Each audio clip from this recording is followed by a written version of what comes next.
इसका ऑब्जेक्ट है use the dead data from ITSM and deseasonalized the data by using S2 method। Data को ITSM से लेना लेना जो है वो पिछली लैब में समझा दिया था। दो तरीके हैं, या तो अभी जैसे बताया था कि एक्सपोर्ट करते हैं ITSM से, वो कर लो, वरना नोट पैड से भी जो है वो कॉपी करके पेस्ट कर सकते हैं। वो मेथड सेम है। उसके बाद बस यहाँ पर जो है एक ईयर का होता है। इसमें पता नहीं क्या समझाया था, मुझे सही से याद नहीं है, लेकिन कुछ ऐसा था कि एक ईयर की बात हो रही है ना, तो 12 वैल्यूज हैं, तो एक वैल्यू ऐड हो जाती है जो कि पहली वैल्यू के साथ मल्टीप्लाई होती है, हाफ वैल्यू उसकी पहली वैल्यू के साथ मल्टीप्लाई होगी और हाफ जो है वो आखिरी के साथ मल्टीप्लाई होगी, और नीचे भी जो है डिवाइड में भी 12 की जगह 13 आएगा, और ऊपर से जो है वो 6 वैल्यू मिस होंगी, और लास्ट से भी जो है वो 6 वैल्यू जो है वो मिस होंगी। तो ये जो कमांड हम लिखेंगे वो ऊपर से 6 वैल्यू छोड़कर लिखेंगे। सही है। 6 वैल्यू को छोड़ के यहाँ पर ये कमांड लिखेंगे B2 मल्टीप्लाई बाय 0.5, और B3 से लेके B13 तक की रेंज है, और फिर B14 मल्टीप्लाई बाय 0.5, इन सब के बीच में बेसिकली प्लस लगा हुआ है, और डिवाइड हो रहा है वो पूरा 13 से। सही है। 12, वैसे 12 वैल्यूज है, लेकिन एक ऐड हो जाती है S2 मेथड के अंदर, और नीचे 13 की जगह 12 हो जाएगी, और ये जो है जो हाफ वैल्यू होगी वो पहले वाले नंबर के साथ मल्टीप्लाई होगी और आखिरी वाले के साथ, जो क्योंकि जो टोटल वैल्यूज होंगी वो 13 लेंगे हम यहाँ पे। 1 से लेके 13 तक जो है वो वैल्यूज हमने इस वाले कॉलम, सिर्फ इस वाले के आंसर के लिए लिए। बस एक दफा लिखना है, उसके बाद इसको ड्रैग कर देना है बस। ड्रैग कहाँ तक करना है, पूरा जो है वो लास्ट से 6 वैल्यूज छोड़कर ड्रैग करना है। सही है। फिर AC-MT का बनेगा। AC क्या है, एक्चुअल वैल्यू है, इसको हमने AC से डिनोट किया हुआ है।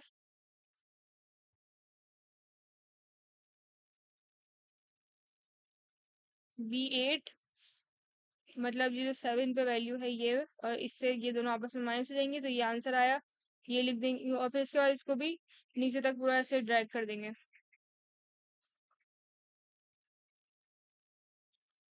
अब इन वैल्यू को हमने स्टेबल की शक्ल में लेना है, तो जैसे उसमें मैंने बताया था ना, जनवरी वगैरह लिख लेना, और बाकी जो है वही कमांड यूज कर लेना यहाँ पर भी, तो जो है वो बन जाएगा, इजीली बन जाएगा। मैं करके बताती हूँ उनको। जैसे मैं यहाँ पे लिख दूँ जनवरी वगैरह।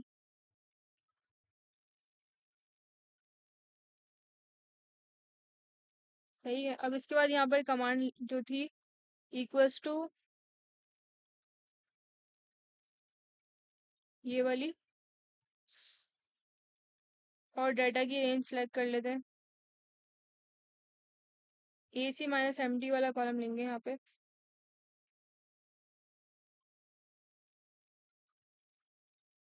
कॉमा 12 वैल्यूज में 12 में आएंगे, तो एंटर दबा देंगे। एग्जैक्ट सेम टेबल बना है, ये कॉपी करके रखा हुआ और ये जो है वो सेव किया हुआ। फिर इसको यहाँ पर कॉपी करके दोबारा पेस्ट करो यहाँ पर, तो ज़्यादा सही रहेगा, एज वैल्यूज सेव हो जाएंगी। कॉपी करो इसको और पेस्ट एज वैल्यूज करो, और फिर ये S2 का जो है एवरेज निकालना है। एवरेज कैसे निकलेगा, यहाँ पर इक्वल्स टू एवरेज, यहाँ पर जो है वो इसमें जो है वो 6 वैल्यूज यहाँ से मिसिंग है पहले ईयर में, और लास्ट ईयर में भी 6 वैल्यू मिसिंग है, तो अगर एक रॉ में देखा जाए तो टोटल जो है वो 5 वैल्यूज बन रही हैं। एवरेज कैसे निकालते हैं, इक्वल्स टू एवरेज की कमांड लगाएंगे और G2 से लेके L2 तक सिलेक्ट कर लेंगे, और यहाँ पर भी ऐसे ही होगा, इन सब का एवरेज निकल जाएगा। इसको प्लॉट करना है ग्राफ में। AC को तो सिंपली प्लॉट कर लेंगे, ये दोनों को बस सिलेक्ट करेंगे,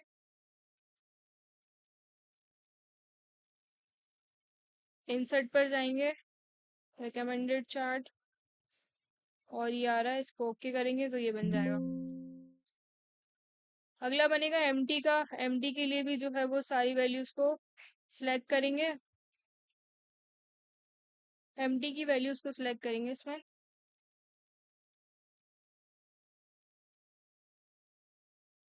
यहाँ से स्टार्ट है ना, इसको ड्रैग करके नीचे ले जाएंगे, सिर्फ एमटी की वैल्यूज को भी।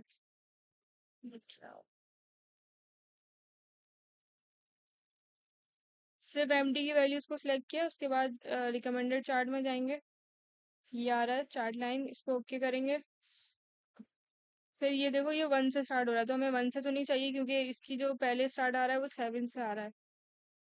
तो वही मेथड यूज करेंगे, सिलेक्ट डाटा में जाएंगे, एडिट पे जाएंगे और 7 से लेकर जहाँ तक जा रहा है